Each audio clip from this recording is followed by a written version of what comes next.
Bapak-bapak, ibu-ibu yang Allah Subhanahu wa taala muliakan.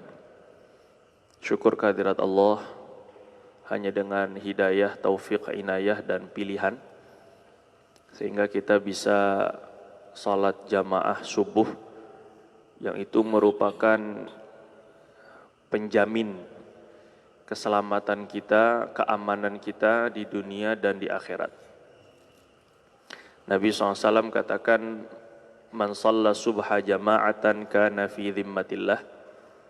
Orang yang sholat subuh jamaah, maka dia berada di dalam jaminan keselamatan Allah. Hari ini orang berebut untuk mencari jaminan kesehatan, jaminan keamanan, BPJS, asuransi, ataupun juga hal-hal yang semisalnya, takaful lah, apapun namanya. Ingin agar memiliki jaminan hari tua, jaminan pensiun, jaminan pendidikan, jaminan kendaraan. Ingin agar semuanya terjamin. Apabila terjadi hal-hal yang tidak diinginkan, maka ada penggantinya. Minimal kita ketika sakit, nanti ada yang membiayai. Minimal saat ketika terjadi kecelakaan, paling tidak ada ganti ruginya, ada yang mengganti. Itu yang kita inginkan dari makhluk. Itu yang kita inginkan dari perusahaan dan juga dari negara. Sehingga kalau kita lihat, sangat banyak bahkan sampai rela untuk mengantri demi mengurus jaminan-jaminan yang seperti itu. Tapi bagaimana dengan jaminan Allah? Sholat subuh jamaah nggak ada yang ngantri. Kecuali kalau musolanya kecil di pom bensin mungkin. Itu ngantri seukuran atau sebanyak orang-orang yang Allah pilih untuk sholat. Tapi di masjid-masjid, sholat subuh, sholat yang paling sedikit mungkin di antara sholat-sholat yang lain. Jadi kita inginkan agar justru jaminan Allah itu lebih menenteramkan, lebih memastikan, dan pastinya lebih aman daripada jaminan-jaminan yang dijanjikan oleh makhluk. Buktinya tidak sedikit. Kita punya perusahaan jaminan sosial, pun juga defisit, pun juga bangkrut, pun juga rugi. Karena makhluk, bagaimanapun dia punya kemampuan yang terbatas. Tapi jaminan Allah, kita tidak akan pernah kehabisan, tidak akan pernah rugi, dan juga tidak akan pernah kecewa dengan jaminan yang Allah berikan. Maka beruntung bapak-bapak, adik-adik, yang Allah pilih untuk datang dan juga mendirikan sholat subuh jamaah agar mendapatkan jaminan Allah. Yang kita inginkan justru bukan hanya jaminan di dunia dengan keselamatannya, dengan segala keamanan dari musibahnya, bencana alamnya, tapi yang kita inginkan justru malah adalah keselamatan dan keamanan jaminan daripada api neraka yang tidak ada bandingannya. Musibah terbesar yang akan dihadapi setiap manusia adalah ancaman daripada api neraka. Na'udzubillah min dzalik. Dikisahkan dalam kitab Al-Fawaidul Mukhtarah, itu dulu di Baghdad ada seorang soleh. Di Baghdad itu ada orang soleh melihat sungai Dijlah, ada nama sungai sana, sungai besar, itu sudah mau naik, sudah mau banjir. Maka orang soleh ini datang di sungai tersebut, udah mau naik, udah mau meluap, hampir-hampir kota Baghdad itu tenggelam dengan banjir. Lantas dia berzikir sama Allah Subhanahu Wa Taala, memohon sama Allah agar sungai tersebut tidak meluap. Dia ucapkan, la haula wa la quwata illa billah, ghariqat Baghdad. La haula wa la quwata illa billah. Sebentar lagi Baghdad akan tenggelam. Tiba-tiba ketika dia mengucapkan la haula wa la quwata illa billah, dia melihat ada dua orang tampan, keduanya saling berbicara. Yang Allah ilhamkan kepada seorang wali kekasih Allah ini, dua orang ini adalah malaikat yang Allah utus. Salah satu dari keduanya bilang ke temannya, Madza umirta? Kamu diperintahkan untuk apa? Saya diperintahkan untuk menenggelamkan Baghdad pada pagi hari ini. Saya diperintahkan untuk menenggelamkan Baghdad pada malam hari karena tadi malam ada sekitar 700 kemaluan perempuan yang dizinai, yang digauli tanpa akad yang halal, tanpa hubungan pernikahan ataupun juga hamba sahaya. Maka tapi tiba-tiba tadi subuh, ini kata si malaikat yang berkenaan, tadi subuh Allah merubah kembali keputusannya. Allah bilang dan Allah perintahkan kepada saya untuk menghentikan azab yang akan diturunkan, yaitu banjir. Disebabkan karena tadi subuh di Baghdad ada 700 masjid yang mengumandangkan azan dan iqamah. Balasan 700 zina dengan kalimat-kalimat yang Allah sukai, yaitu azan dan iqamah, sehingga Allah padamkan kemurkaannya dari satu negeri atau negara.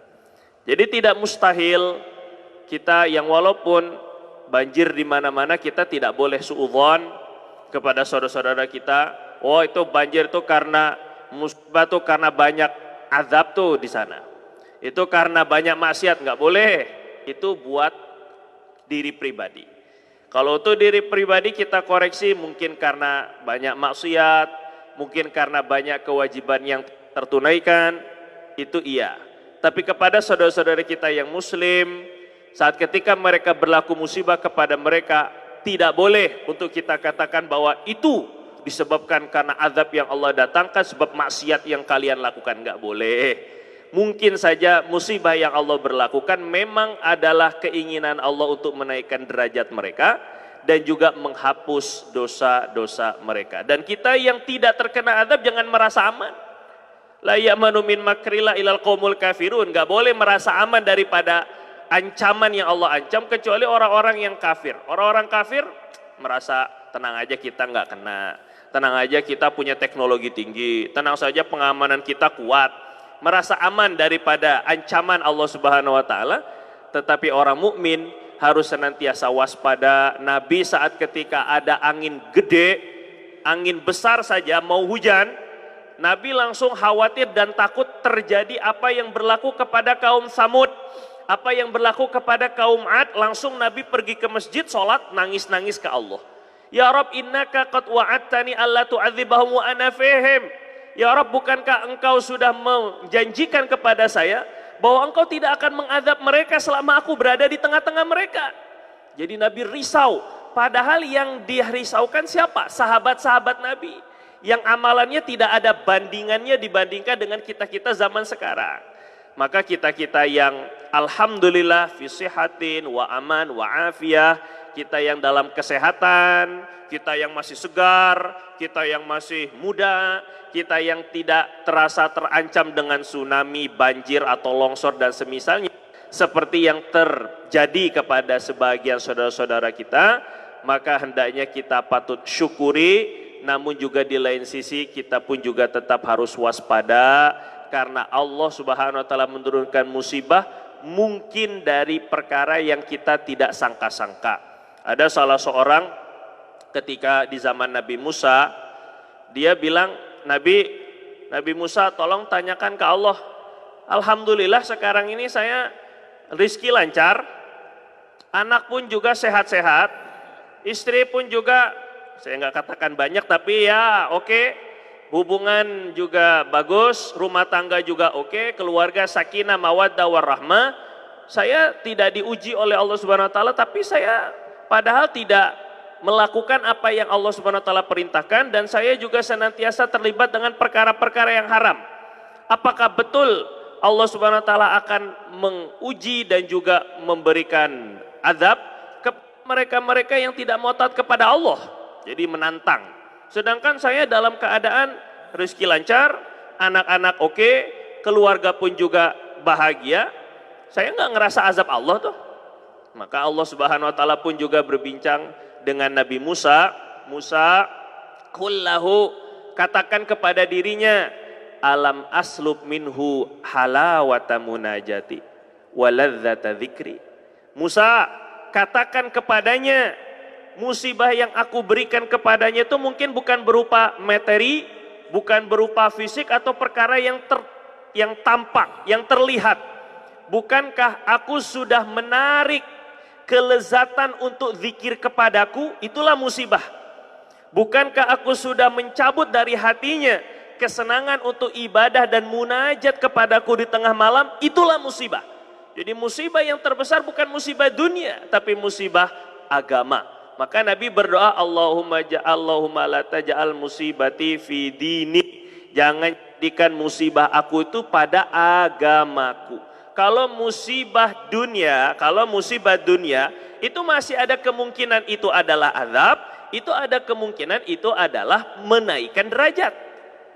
Tapi kalau musibah dalam agama, sholat jamaahnya malas, pengajiannya tidur, nonton WhatsApp, nonton YouTube nggak tidur, itu musibah agama itu. Makanannya terlibat dengan yang riba, begitu pula juga dengan hubungan yang bukan halal dengan perempuan-perempuan yang bukan mahram terlibat. Mudah sekali pandangan mata ini dilihatkan kepada yang haram, tapi sangat berat untuk dipandangkan kepada Al-Quran. Musibah-musibah agama yang tersebut itu sama sekali tidak menunjukkan pengampunan dosa dan sama sekali tidak menunjukkan naiknya derajat seseorang. Kalau musibah dunia ada kemungkinan azab, ada kemungkinan itu adalah rahmat. Tapi musibah agama itu tidak ada kemungkinan lain selain azab dari Allah. Jadi itu yang kita waspadai, itu yang perlu kita khawatirkan. Bukan semata-mata kita bersyukur karena kita sekarang ini dalam rasa aman, tapi tetap kita harus ada kewaspadaan karena Allah Jalla wa'ala Maha Kuasa atas segala sesuatu. Bismillahirrahmanirrahim. Pada pembahasan selanjutnya dari fikih tematik yang kita bahas pada pagi hari ini adalah masih mengenai pengurusan jenazah. Kemarin setelah awal hukum-hukum orang yang meninggal dunia atau jenazah, hukum pengurusan jenazah, ada yang wajib dimandikan, kafani, sholati dan juga dikuburkan. Ada yang tidak wajib disolati dan juga dimandikan, hanya dikafani dan juga dikuburkan. Ada yang hanya wajib dikuburkan. Itu ada beberapa jenis perincian hukum pada pertemuan, entah nggak tahu tahun kemarin lah, paling tidak minimal tahun kemarin kita pengajian terakhir. Setahun berikutnya sekarang ini kita masuk kepada pembahasan pengurusan jenazah, masuk ke memandikan jenazah yang merupakan salah satu daripada kewajiban kita kepada sesama muslim. Siapapun yang kita temui, selama itu satu gender, selama itu satu jenis kelamin, maka kita sama-sama laki, sama-sama perempuan, maka wajib untuk memandikannya. Sehingga jangan sampai ada alasan, kita cari orang nih, siapa nih yang mau mandiin? Nggak ada orang yang bisa mandiin, nggak ada ceritanya nggak bisa memandikan. Karena sebenarnya hakikatnya memandikan jenazah rukunnya itu cuma satu, yaitu meratakan air ke seluruh tubuh mayit. Cukup. Kalaulah bapak nggak pakai niatnya gimana? Nggak pakai niat pun juga sudah sah. Memandikan jenazah hukumnya wajib, tapi niatnya sunnah. Kalau nggak pakai niat pun sah memandikannya. Katakanlah, misalnya yang mati ramai, banyak orang. Kita nggak mungkin urus seperti satu persatu dengan bagus, dengan elok, dengan apik, dengan rapih. Itu menghabiskan tenaga. Yang meninggal mungkin korban tsunami, ribuan, ratusan orang. Kita nggak mungkin satu-satu. Lantas gimana? Ya sudah, kita alirkan air ke seluruh mayitnya. Pakai blangwir atau pakai pemadam kebakaran. Mau tidak mau ya begitu caranya. Atau kalau seandainya mau lebih cepat, pakai traktor, ini kalau sampai tega lah begitu, pakai traktor naikkan, masukkan ke dalam sungai, udah selesai masalah. Ini kalau sampai mau tega, jadi kita selesaikan mandi dengan secepat mungkin. Kalaulah seperti itu, tapi tidak boleh sampai mencederai kehormatan mayit. Jangan sampai ada yang terkelupas kulitnya, kukunya copot, rambutnya copot, ini tidak diperbolehkan. Kalau sampai mencederai mayit hukumnya haram. Kasru azmil mayit kakasrihi hayya. Mematahkan tulang mayit itu sama seperti hukum mematahkan tulang orang yang masih hidup. Jadi kita tetap memperlakukannya sebagaimana manusia. Jadi ini bukan boneka, ini bukan bangkai, ini bukan patung. Jadi kita perlakukan dia memang manusia, memanusiakan manusia, dan tidak ada yang paling betul-betul memanusiakan manusia melebihi agama Islam. Jadi kita ingin rukun, mudah, meratakan air ke seluruh anggota tubuh dan bahagian tubuh zohir luar mayit. Selesai. Jadi nggak usah repot kalau nggak paham. Kalau mau lebih afdol, jelas kita amalkan sunnah-sunnahnya. Saya berharap sekali kalau adik-adik ataupun juga bapak-bapak yang masih punya orang tua, yang masih punya mertua, itu hendaknya kita persiapkan. Ini bagaimana agar kita ikut memandikan mereka, bukan hanya sekedar nangis-nangis belaka, bukan hanya sekedar bela sungkawa, bukan hanya sekedar nonton ketika mereka diurus jenazahnya, sedangkan kita serahkan bulat-bulat kepada orang yang kita mampu bayar. Apa sih disebut? Amil? Amil, Pak Amil yang biasanya memandikan jenazah, Pak Amil ataupun juga siapa saja yang kita sewa, yang penting saya udah bayar dah, kita hanya nangis-nangis. Enggak, usahakan bagaimanapun juga kita tahu minimal sunnah-sunnahnya. Kita ingin berbakti kepada orang tua, kepada mertua, kepada orang-orang yang kita sayangi, itu bagaimana agar setelah mereka meninggal dunia, kita mampu memberikan yang terbaik lah setidaknya yang kita mampu dalam mengurus jenazah mereka. Jangan saat ketika kita masih kecil, kita dimandikan, kita dicebokin, istinja, ketika kita sakit kita dirawat, saat ketika kita nggak mampu makan sendiri kita disuapin. Tuh dia mereka orang-orang tua kita yang sudah memperlakukan kita dengan sebaik-baiknya saat ketika kita kecil. Takkan saat ketika mereka sudah meninggal, kita tidak mampu untuk memberikan yang terbaik di saat terakhir akhir ayat hidup mereka. Ketika mereka sudah meninggal dunia, kita usahakan untuk juga ikut memandikannya dengan cara yang paling afdol, cara yang paling sunnah semampu kita. Maka oleh karena itu pengajian ini dirasa sangat penting, mestinya dengan praktek. Nah, saya bertepatan sekali Allah takdirkan besok hari Ahad, bagi yang mau, besok hari Ahad ada kajian dan praktek pengurusan jenazah sesuai dengan sunnah Rasulullah yang diajarkan oleh guru kami Kiai Haji Abdullah Arif, bertempat di Ma'had Az-Zain Ciampea Bogor. Ini sekalian saya mengundang bapak-bapak, bertepatan sekali memang besok jamnya jam 8 pagi mulainya start sampai zuhur lah lebih kurang, untuk memang melaksanakan pengurusan jenazah sesuai dengan sunnah yang diajarkan oleh guru kami. Beliau dari gurunya bersanad sampai Rasulullah SAW, dan sesuai dengan apa yang diajarkan oleh ahlu tarim, penduduk kota Tarim, Yaman, Hadramaut. Jadi guru daripada beliau tersebut, Syekh Abdul Qawi Ba'ishin, beliau adalah orang yang, guru dari guru saya, adalah orang yang senantiasa memandikan jenazah orang-orang soleh dan para ulama di kota Tarim. Jadi memang betul-betul ahli spesialis dalam memandikan, mengkafani para alim ulama di sana, kota Seribu Wali. Jadi kalau bagi bapak-bapak yang siap hadir, silakan hadir ke Ma'had Az-Zain Ciampea Bogor besok jam 8 lebih kurang, mulainya itu sekitar jam 8. Kitabnya ini kitab ini, nanti yang dibahas adalah kitabnya kitab ini. Saya nggak promosi kitabnya di sini dan saya nggak jual di sini. Ini saya hanya ingin memberitahu bertepatan sekali. Jadi kalau Bapak, saya pernah sini buat pelatihan Pak, Bapak calon mayitnya ya. Bapak mantan mayitnya sudah ada di sini, ini saksinya. Nah, jadi itu yang saya praktekkan itu baru sebagian kecil. Mungkin ada yang terlepas, mungkin ada yang belum saya lupa saya sampaikan. Nah, itu akan disampaikan besok oleh guru saya yang memang saya ngambil sanad daripada beliau, itu besok di Ma'had Az-Zain Al-Makki Al-Alil li Tafaqquh Fiddin Ciampea Bogor. Nah, di dalam buku yang saya tulis tuh pada kertas yang saya bagikan ke bawah, ini bagian gambaran secara umumnya, sunnah-sunnahnya.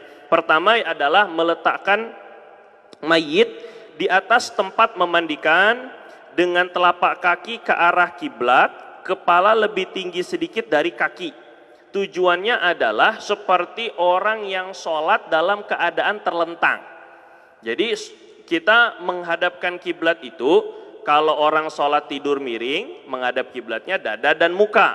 Tapi kalau orang sholatnya tidur terlentang, dia menghadap kiblatnya itu pakai telapak kaki dan muka. Jadi mukanya dikasih bantalan sedikit agak tinggi daripada kaki. Ini biasanya pemandian mayit rata, bener kan? Pemandian mayit biasanya rata, dia nggak ada bantalannya. Jadi kita usahakan kalau boleh, kalau bisa dikasih bantalan. Ya, korban satu bantal untuk basah lah, nggak jadi masalah. Jadi agar yang penting kepalanya itu lebih tinggi daripada kaki. Tujuannya biar agak ngadep kiblat.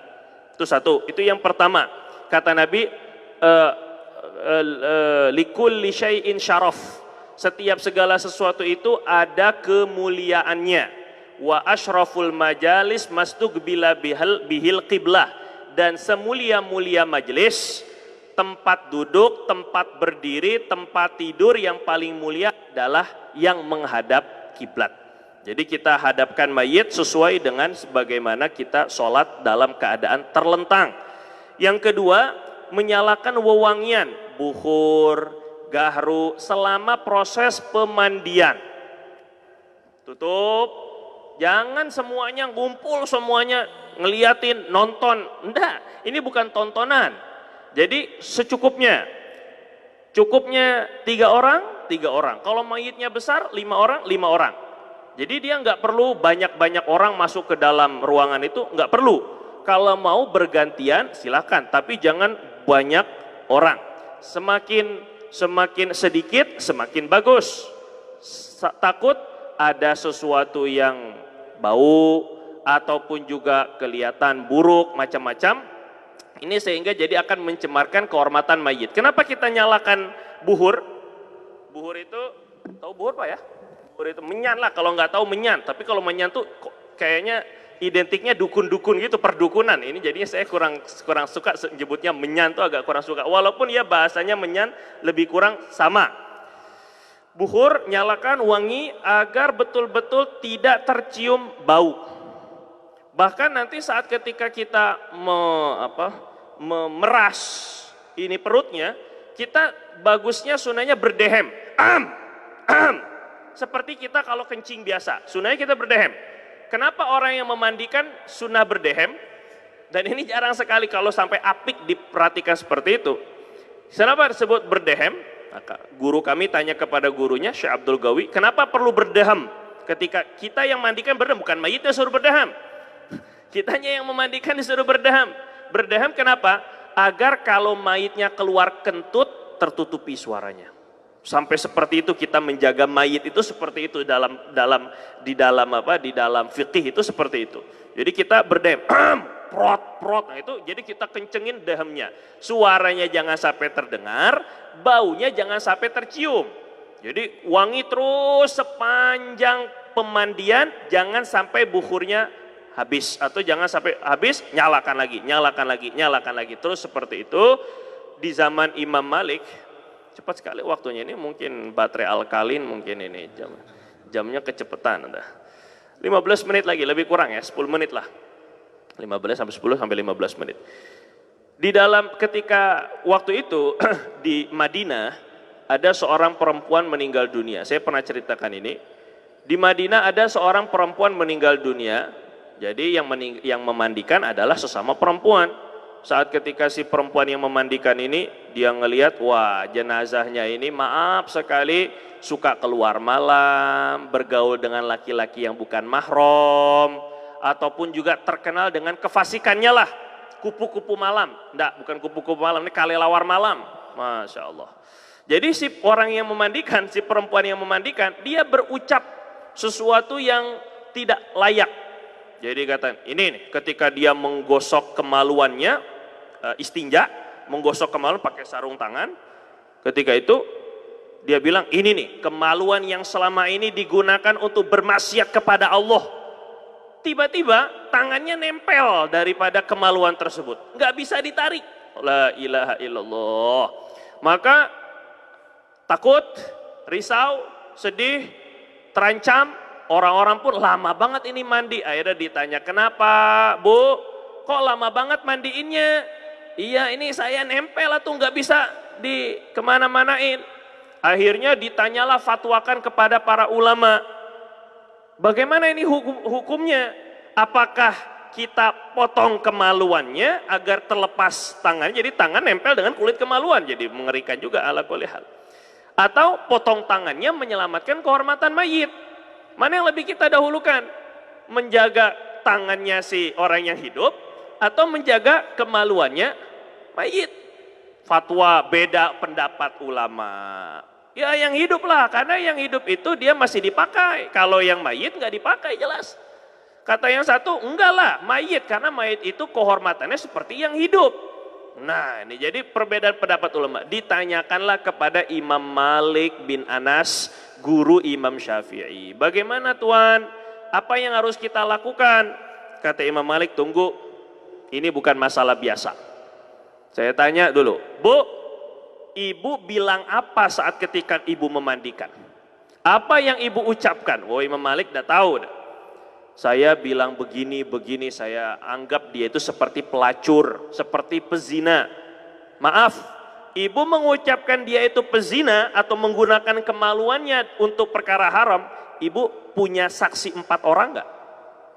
Zina untuk dihukum cambuk dan kita tuduh seorang pezina, itu harus punya 4 orang saksi yang soleh. Yang memang nonton perzinahan itu bukan untuk kesenangan. Tapi kalau misalnya dia saksi tapi sekedar semata-mata untuk kesenangan, itu udah jadi fasik namanya, nggak bisa jadi saksi lagi. Kalau misalnya ada hakim tanya, kamu 4 orang saksi dia berzina? Iya. Kok kamu ada di sana? Enggak, kami cuma ingin enggak bisa, itu fasik dia. Nonton ngapain? Itu kan kata hakim begitu, jadi nggak bisa dibilang, oh kami karena Allah Ta'ala. Mana karena Allah Ta'ala? Nonton begitu kok karena Allah Ta'ala.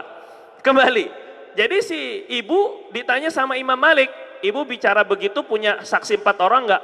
Enggak, oke. Berarti ibu sudah melakukan dosa qazaf. Qazaf itu menuduh orang lain berzina, tidak punya 4 orang saksi. Itu qazaf, dosa besar. Maka satu-satunya cara ibu harus dicambuk 80 kali cambukan sebagai hukuman hudud. Setelah dicambuk ke 80 kali, lepas tangan ibu yang berkenaan. Jadi kita hati-hati sekali, mayit siapapun dia, kita harus jaga kehormatannya. Yang sekarang, ya bukan apa, tapi sebahagian nggak paham dia cara memandikan yang sunnah itu seperti apa, sehingga kadang-kadang maaf terbuka pahanya, terbuka. Jadi ada caranya untuk biar mayit itu tidak terbuka, itu kainnya ditarik dulu baru diputar. Jadi jangan diputar dulu kelihatan maaf duburnya kelihatan. Yang walaupun dilihat hanya yang oleh orang yang memandikan, tapi itu haram, nggak boleh kita. Kita pun nggak mau kalau kita jadi mayit, kita dalam keadaan telanjang, bugil. Seandainya Allah beri kesempatan untuk kita membela diri, kita bela diri kita. Ternyata kan enggak, kita enggak mau dimandikan dalam keadaan telanjang walaupun di depan orang yang kita kenal, walaupun itu adalah anak sendiri kah ataupun juga adik sendiri, enggak. Kita enggak boleh seperti itu. Kembali, menuangkan air murni dari kepala sampai kaki, gosok badannya dengan tangan kiri dengan potongan kain seukuran telapak. Jadi bagusnya kita tidak menggunakan sarung tangan. Bagusnya sarung tangan yang karet itu enggak. Yang lebih bagus itu adalah pakai kafan. Kain kafannya dipotong, potong-potong, kemudian dijahit, dijadikan sarung tangan. Ini kalau mau tahu lebih detailnya kayak gimana, besok di Ma'had Az-Zain. Itu lebih kurang begitu, kalau ada yang mau. Kemudian nuangkan air murni, air bersih maksudnya, sampai kaki. Menyandarkan bahu mayit dengan tangan kanan, agak diangkat sedikit. Ibu jarinya ditengkuk belakang, jadi kepalanya tuh dipegang pakai ibu jari belakang. Kemudian tangan kiri ngurut perut. Ini biar agak naik sedikit, jadi perutnya ketekan, ditekan pakai tangan kiri yang kenceng, biar keluar kotoran-kotorannya. Selanjutnya baru kembalikan ke seperti semula, bersihkan kemaluan, istinja, dan bagian sekitarnya dengan tangan kiri, tapi wajib dilapisi potongan kain yang tadi sudah diambil ataupun sarung tangan. Bagusnya nggak pakai sarung tangan karet. Mengalirkan air yang banyak sekali ketika istinja. Kemudian F, gunakan potongan kain lain untuk membersihkan kotoran yang ada di bawah kuku, telinga, buat korek telinga ini semua yang lembut. Kemudian hidung, mulut, mata, semua lubang-lubang intinya. Tadi kemaluan sudah, kemudian ini bawah kuku, telinga, hidung, mata, itu semua diusap. Buang. Ini satu masing-masing. Jadi persiapkan dari kain kafan itu potongan kecil-kecil itu untuk membersihkan semua lubang-lubang. Wudukan setelah sudah bersih, tadi air sudah mengalir pertama, kemudian keluarkan kotorannya, kemudian istinja, kemudian lipatan-lipatan termasuk juga bawah kuku, lubang-lubang sudah, barulah diwudukan. Sama seperti kita mandi junub. Mandi junub sunahnya apa dulu? Kemaluan dulu. Bersihkan kemaluan, baru wudu, baru mandi dari atas kepala. Kemudian wudhu sempurna dengan sunnah-sunnah wudhu, doa-doanya, gosok gigi mayit dengan potongan kain yang diikat di telunjuk. Ini potongan kain kafan maksudnya.